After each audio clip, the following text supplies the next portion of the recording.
लेकिन इस वक्त की जो स्थिति हमारे सामने दिखाई पड़ रही है, ऐसा लगता है जैसे कि जो वायदे आपसे किए गए थे, सरकार उन वायदों को शायद नहीं मान रही। और आप लोगों ने, सौरभ ने भी ट्वीट किया और अभिजीत ने भी ट्वीट किया है। आपको क्या लगता है, सरकार वादा खिलाफी कर रही है? अभी पिछले 2-3 दिन से जो हो रहा है वो तो इसी ओर इशारा कर रहा है। चाहे वो बंगाल में, असम में, बिहार में, अब तो यूपी गोवा से भी खबरें आ रही हैं। बंगाल और असम में तो बिहार और असम में तो केसेस अब वापस लेने का डायरेक्टिव आया है। बंगाल से भी डायरेक्टिव आया है, तो हमें उम्मीद है कि जो चीजें केंद्र सरकार को अपने लेवल पे करनी चाहिए थी वो अब स्टेट गवर्नमेंट्स कर रही हैं, लेकिन जो केंद्र सरकार से एग्रीमेंट हुआ था उसको भी वो लोग एक रिटर्न एग्रीमेंट के फॉर्म में लाकर इस मुद्दे को जल्द खत्म करेंगे, वरना हम लोग फिर से आंदोलन करने को मजबूर होंगे। आशुतोष, आपकी जब जेपी नड्डा और जितेंद्र जी से मुलाकात हुई थी, उस तो क्या उस वक्त उन्होंने स्पष्ट तौर पर यह वायदा किया था कि जितनी भी केसेस छात्रों के खिलाफ है, एफआईआर दर्ज हुई, वो सारे के सारे वापस लिए जाएंगे? बिल्कुल बिल्कुल, आप मतलब हमसे तो जो वादा किया वो किया। आप उनकी प्रेस कॉन्फ्रेंस की रिकॉर्डिंग सुन लीजिए, उनकी जो ट्वीट है वो देख लीजिए। उसमें बहुत क्लियरली उन्होंने कहा है कि FIRs will be withdrawn and no future cases will be filed. तो अब अगर एक कैबिनेट मिनिस्टर की बात पे हम यकीन नहीं कर सकते, तो फिर तो ये पूरा हो गया कि सरकार पे आप भरोसा नहीं कर सकते, which is a huge thing. That means that we don't have a government which we can trust any more. आप बड़ी बात कह रहे हैं, that's a government you can't trust any more. क्यों ऐसा हुआ होगा, आपको क्या लगता है? आपकी आपकी अपनी समझ क्या कहती है? नहीं, I don't know honestly, Ashutosh ji. I think they are testing the patience of the youth of this country. उनको पता नहीं क्या लग रहा है, उनको ये लग रहा है कि हमारे लिए मुद्दा खत्म हो गया है। हम लोग, जैसे मैं वापस जयपुर आ गया हूँ, दीप के घर चला गया है, तो इसका मतलब ये नहीं है कि हमारा मुद्दा खत्म हुआ है। हमने पहले दिन से ये चीज बोला है कि जब तक एक एक बच्चे को आपने अगर डिटेन कर रखा है, उसे छोड़ा है नहीं, जब तक आपने एक एक एफआईआर विड्रॉ नहीं की, तब तक हम इस मुद्दे को नहीं छोड़ने वाले हैं। Don't take us lightly. We have said this many times. We have proven this. Don't take us lightly. We are reasoning with you. We are talking logic. हम लोग मुद्दों की बात कर रहे हैं, तो आप हमसे हवा हवाई मत करिए। हम जो डिमांड कर रहे हैं, आपने जिस पे एग्री किया है उसको ऑनर करिए। सौरभ का मैंने ट्वीट देखा था जिसमें कल उन्होंने किया था और उनको सुप्रीम कोर्ट का जो ऑर्डर है उसको लेकर भी उनकी आपत्ति थी कि जो डायरेक्शन 4 है, जिसमें उन्होंने कहा कि जिनके खिलाफ एफआईआर दर्ज है उस पर कार्रवाई पुलिस कर सकती है।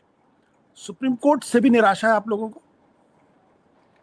सुप्रीम कोर्ट से ज्यादा सरकार से निराशा है, क्योंकि सरकार ने जब 25 जुलाई को इस बात का आश्वासन दिया था कि एग्जिस्टिंग एफआईआर को विड्रॉ किया जाएगा, तो सरकार ने सुप्रीम कोर्ट में इस बात को मेंशन क्यों नहीं किया? उन्होंने क्यों नहीं बताया कि सीजेपी के साथ इस तरह का कुछ एग्रीमेंट हुआ है जिसपे सरकार की तरफ से भी जो है आश्वासन दिया गया था। तो सरकार को ये समझना होगा कि वो दोनों तरफ से नहीं खेल सकती है। उसने अगर इस देश के युवाओं से कुछ वादा किया है तो उसको ये वादा निभाना होगा। आपकी निराशा सरकार से ज्यादा है या अदालत से ज्यादा है? क्योंकि हम सब लोगों को लगता है जब सरकार कहीं गलती करती है या कोई संविधान का पालन नहीं करती है, तो एक दरवाजा होता है जहां पे हमको लगता है कि यहाँ पे न्याय मिलेगा। इनफैक्ट अगर मैं ईमानदारी से आपसे बात करूं तो मुझे भी सुप्रीम कोर्ट के इस ऑर्डर से थोड़ी निराशा हुई। मुझे लगा कि शायद वहां पे जाके छात्रों का कोई ना कोई तो हित जो है उसकी साधना होगी या यहाँ पे प्रोटेक्शन मिलेगा। नहीं, बिल्कुल। अब देखिए, मैं कोर्ट पे तो क्या ही कमेंट करूं, कोर्ट की किसी कमेंट से ही तो ये पूरा आंदोलन कहीं ना कहीं शुरू हुआ है। तो देखिए, सारे इंस्टीट्यूशंस पे आज की तारीख में बहुत बड़ा सवाल है, और इसमें कोई छुपने छुपाने वाली बात है नहीं। आज एक एक इंस्टीट्यूशन को देश का एक एक युवा, एक एक छात्र, एक एक आम आदमी बहुत पैनी नजरों से देख रहा है। Do they stand with the students of this country? Do they stand with the youth of this country? एक एक आपका डिसीजन बहुत क्लोजली ऑब्जर्व किया जा रहा है। Don't betray the people of this country, that's all we can say at the moment. एक तो सरकार का रुख है, दूसरा एक कोशिश ये भी है कि इस पूरे आंदोलन को डिस्क्रेडिट किया जाए। मैं नाम नहीं लूंगा उनका, कुछ लोग कह रहे हैं कि जेनजी क्या, ये तो जेन गटर हैं। कुछ लोग इसको कह रहे हैं कि वहां पे तो एंटी सोशल एलिमेंट्स इकट्ठा थे। कुछ लोग कह रहे हैं कि भाई लाठीचार्ज तो करना ही था, क्योंकि वहां जिस पैमाने पर अराजकता थी वो ठीक नहीं थी, उसको कंट्रोल करना ही था।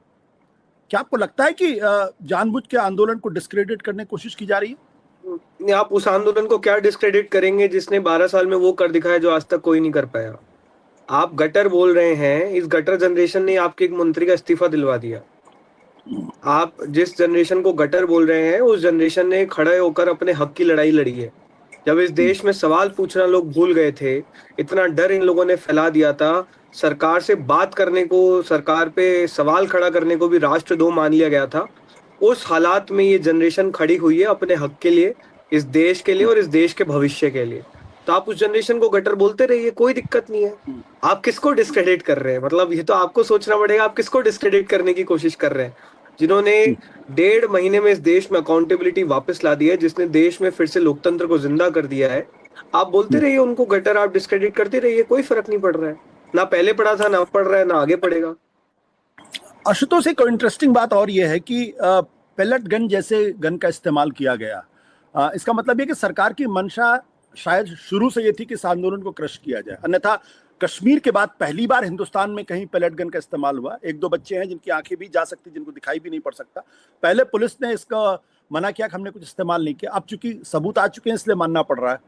क्या आप लोगों की उम्मीद थी आंदोलन के दौरान इस तरीके से क्रश करने की कोशिश की जाएगी? नहीं, बिल्कुल नहीं। देखिए, दिल्ली पुलिस द्वारा लगातार परेशान किया जा रहा था, लेकिन आप अपने ही लोगों पर पैलेट गन का इस्तेमाल करेंगे, छात्रों पर पैलेट गन का इस्तेमाल करेंगे, उनके सर फोड़ेंगे, 12-12 साल की बच्चियों को मोलेस्ट करेंगे। मतलब हमारे खुद के वॉलंटियर्स जो एक्चुअली इनकी क्राउड मैनेजमेंट में हेल्प कर रहे थे, उनकी इन्होंने पसलियां तोड़ी। तो मतलब जिस तरह की बर्बरता 20 तारीख को पुलिस ने दिखाई है, वो मतलब सारी हदें पार करने वाली थी।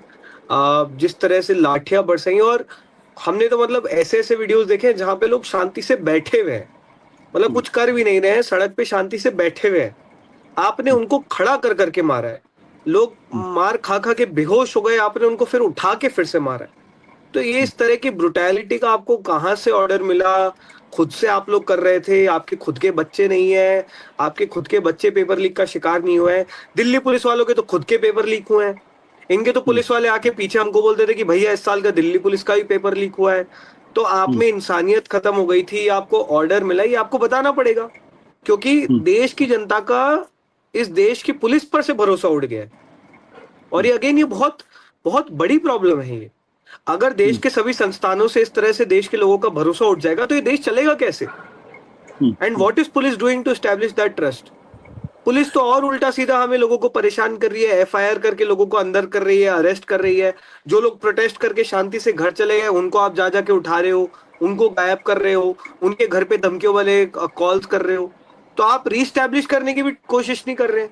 आप तो और ये दिखाने की कोशिश कर रहे हैं कि आपके पास कितने रिसोर्सेज हैं। तो दिखाइए, करिए arrest.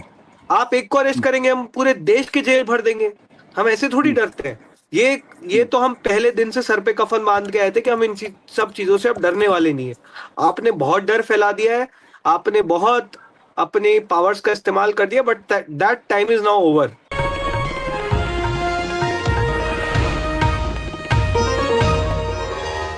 Copyright disclaimer under Section 107 of the Copyright Act 1976. Allowance is made for fair use for purposes such as criticism, comment, news reporting, scholarship, and research. Fair use is a use permitted by copyright statute that might otherwise be infringing.